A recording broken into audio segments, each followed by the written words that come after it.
ಇವತ್ತು ತುಂಬಾನೇ protein rich ಇರುವಂಥ ಒಂದು ರೆಸಿಪಿನ ತಿಳಿಸ್ಕೊಡ್ತಾ ಇದ್ದೀನಿ. ಈ ಆಹಾರನ ನೀವು 9 ತಿಂಗಳ ಮಕ್ಕಳಿಂದ ಹಿಡಿದು ಎಲ್ಲ ವಯಸ್ಸಿನ ಮಕ್ಕಳಿಗೂ ಮಾಡಿ ತಿನ್ನಿಸ್ಬೋದು. ತುಂಬಾನೇ ಹೆಲ್ತಿ ರೆಸಿಪಿ. ಸೊ ಮಿಸ್ ಮಾಡ್ದಿರಾ ಈ ರೆಸಿಪಿನ ಮಾಡಿ ತಿನ್ನಿಸಿ.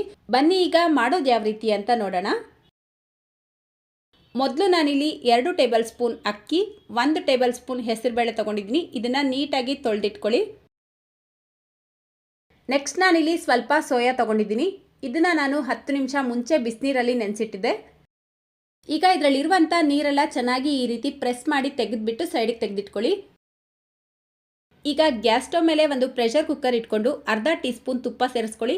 ಮನೆಯಲ್ಲೇ ಮಾಡಿರುವಂಥ ತುಪ್ಪನ ಉಪಯೋಗಿಸಿ, ಮಕ್ಕಳಿಗೆ ತುಂಬಾ ಒಳ್ಳೆಯದು. ತುಪ್ಪ ಬಿಸಿ ಆಗ್ತಾ ಇದ್ದಂಗೆ 1/4 ಟೀ ಸ್ಪೂನ್ ಜೀರಿಗೆ ಸೇರಿಸ್ಕೊಂಡು ಸ್ವಲ್ಪ ಈರುಳ್ಳಿ, ಸ್ವಲ್ಪ ಟೊಮೆಟೊ, 1 ಎಸಳು ಬೆಳ್ಳುಳ್ಳಿನ ಸೇರಿಸ್ಬಿಟ್ಟು ಫ್ರೈ ಮಾಡ್ಕೊಳ್ಬೇಕು. ಈಗ ಸೋಯಾ ಚಂಕ್ಸ್ನ ಸೇರಿಸ್ಬಿಟ್ಟು ಒಂದು 3 ನಿಮಿಷ ಆದರೂ ಲೋ ಫ್ಲೇಮ್ನಲ್ಲೇ ಚೆನ್ನಾಗಿ ಫ್ರೈ ಮಾಡ್ಕೊಳ್ಬೇಕು. ಸೋಯಾನಲ್ಲಿ ಹೆಚ್ಚು ಪ್ರೋಟೀನ್ ಇರೋದ್ರಿಂದ ಮಕ್ಕಳ ಬೆಳವಣಿಗೆಗೆ ಇದು ತುಂಬಾ ಒಳ್ಳೆಯದು. ಸ್ವಲ್ಪ ಜನ ಮಕ್ಕಳಿಗೆ ಈ ಸೋಯಾ ಚಂಕ್ಸ್ ತಿಂದರೆ ಅಲರ್ಜಿ ಆಗೋ ಸಾಧ್ಯತೆ ಇರುತ್ತೆ. ಸೊ ಅದಕ್ಕೋಸ್ಕರ ಮೊದಲನೇ ಸಲ ನೀವೇನಾದರೂ ಸೋಯಾ ಚಂಕ್ಸ್ನ ಮಕ್ಕಳಿಗೆ ಇಂಟ್ರೊಡ್ಯೂಸ್ ಮಾಡ್ತಾ ಇದ್ದೀರಾ ಅಂದರೆ ಸ್ವಲ್ಪ ಪ್ರಮಾಣದಲ್ಲಿ ಕೊಟ್ಟು ನೋಡಿ.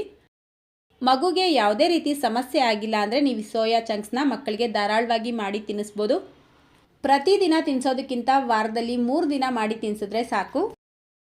ಈಗ ಇದಕ್ಕೆ ನಾವು ಮೊದಲೇ ತೊಳೆದಿಟ್ಕೊಂಡಿರುವಂಥ ಹೆಸರುಬೇಳೆ ಮತ್ತು ಅಕ್ಕಿನ ಸೇರಿಸ್ಬಿಟ್ಟು ಮಿಕ್ಸ್ ಮಾಡ್ಕೊಳ್ಬೇಕು. ನಂತರ 1/4 ಟೀ ಸ್ಪೂನ್ ಜೀರಿಗೆ ಪುಡಿ, 1/4 ಟೀ ಸ್ಪೂನ್ ಅರಿಶಿನ, 1/4 ಟೀ ಸ್ಪೂನ್ ಕಾಳು ಮೆಣಸಿನ ಪುಡಿ, ರುಚಿಗೆ ತಕ್ಕಷ್ಟು ಉಪ್ಪು ಹಾಕ್ಬಿಟ್ಟು ಮಿಕ್ಸ್ ಮಾಡ್ಕೊಳ್ಳಿ. ಕೆಲವರು 1 ವರ್ಷ ಒಳಗಡೆ ಇರುವಂಥ ಮಕ್ಕಳಿಗೆ ಉಪ್ಪು ಸೇರಿಸೋದಿಲ್ಲ, ನಿಮಗೆ ಬೇಡ ಅಂದರೆ ಸ್ಕಿಪ್ ಮಾಡ್ಕೊಳ್ಬೋದು. ಈಗ ಇದೆಲ್ಲವನ್ನು ಮಿಕ್ಸ್ ಮಾಡಿಬಿಟ್ಟು 1 ಕಪ್ ನೀರು ಸೇರಿಸ್ಕೊಳ್ತಾ ಇದ್ದೀನಿ. ತುಂಬ ಜಾಸ್ತಿ ನೀರು ಸೇರಿಸ್ಕೊಳ್ಬೇಡಿ, 1 ಕಪ್ ನೀರು ಕರೆಕ್ಟಾಗಿರುತ್ತೆ. ಈಗ ಇದಕ್ಕೆ ಸ್ವಲ್ಪ ಕೊತ್ತಂಬರಿ ಸೊಪ್ಪನ್ನ ಸೇರಿಸ್ಬಿಟ್ಟು ಲಿಡ್ನ ಕ್ಲೋಸ್ ಮಾಡಿ ಮೀಡಿಯಂ ಫ್ಲೇಮಲ್ಲೇ 4 ರಿಂದ 5 ವಿಷಲ್ ಕೂಗಿಸ್ಕೊಳ್ಬೇಕು. ಅಂದರೆ ಇದನ್ನು ನುಣ್ಣಗೆ ಬೇಯಿಸ್ಕೊಳ್ಬೇಕು. ನೋಡಿ, ಕರೆಕ್ಟಾಗಿ 4-5 ವಿಷಲ್ ಕೂಗಿಸ್ಕೊಂಡು ಕುಕ್ಕರ್ ಪೂರ್ತಿಯಾಗಿ ಪ್ರೆಷರ್ ರಿಲೀಸ್ ಆದಮೇಲೆ ಲಿಡ್ ಓಪನ್ ಮಾಡ್ಕೊಳ್ಳಿ. ನೋಡ್ಬೋದು ನೀವು, ನಾವು ಸೇರಿಸಿರುವಂಥ ಅಕ್ಕಿ, ಬೇಳೆ, ಸೋಯಾ ಎಲ್ಲ ನುಣ್ಣಗೆ ಬೆಂದಿರುತ್ತೆ.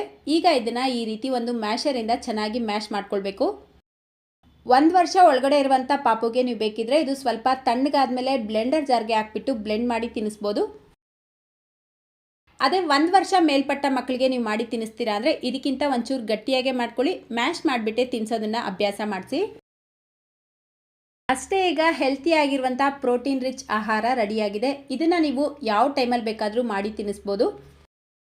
ತುಂಬಾ ಹೆಲ್ತಿ ರೆಸಿಪಿ. ಮಕ್ಕಳಿಗೂ ಈ ರೆಸಿಪಿ ತುಂಬ ಇಷ್ಟ ಆಗುತ್ತೆ. ಸೊ ಮಿಸ್ ಮಾಡ್ದಿರಾ ಮಾಡಿ ತಿನ್ನಿಸಿ ಅಂತ ಹೇಳ್ತಾ ಇವತ್ತಿನ ಈ ವಿಡಿಯೋ ನಿಮ್ಗೆ ಇಷ್ಟ ಆಗಿದ್ರೆ ವಿಡಿಯೋಗೊಂದು ಲೈಕ್ ಮಾಡಿ, ನಿಮ್ಮ ಫ್ರೆಂಡ್ಸ್ ಮತ್ತು ಫ್ಯಾಮಿಲಿಯವ್ರ ಜೊತೆಗೂ ಈ ವಿಡಿಯೋನ ಶೇರ್ ಮಾಡ್ಕೊಳ್ಳಿ. ಇದೇ ರೀತಿ ಮತ್ತೊಂದು ರೆಸಿಪಿಯೊಂದಿಗೆ ಮತ್ತೆ ಸಿಗೋಣ. Thank you.